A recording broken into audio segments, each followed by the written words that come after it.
মুরগি রান্না করতে যে কি যে একটা মহা মুশকিলে পড়ে গেলাম।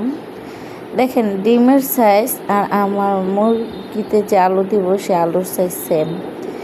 এখন তো এক পর্যায়ে আমার রান্না শেষের দিকে যখন ঝোল দিয়ে তারপর নামিয়ে ফেলবো, এখন সিদ্ধ কষানো সবটাই হয়ে গেছে। এখন আমার ভাতিজি এসে বলতেছে, ফুপি মুরগিতে যে ডিম হয়েছিল আমার সেই ডিম দাও। এখন এই যে দেখেন ডিমের সাইজ আর আলুর সাইজ সেম।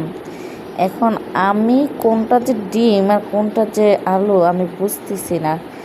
কি একটা মুসিবত পড়লাম। ওকে আমি এখন ডিম বের করে দেবো কোত্থেকে বলেন। এখন একটা একটা করে বাছতে বাছতে গেলেও তো তরকারিতে এমনিতেই লেগে যাচ্ছে, জোর দিতে হবে। কি করি বলেন? আমার মতো এরকম মুশকিলে কে কে পড়ছেন জানাবেন। আমি আজ খুব বিভ্রান্তের মধ্যে পড়ে গেলাম। এখন আমার ভাতিজিকে দেখি বলতেছি যে এখন যেহেতু ঝোল দিয়েছি ডিমের কালারটা বোঝা যাবে কোনটা ডিম। এই যে একটা দেখা যাচ্ছে যে একটু বড়টা বোঝা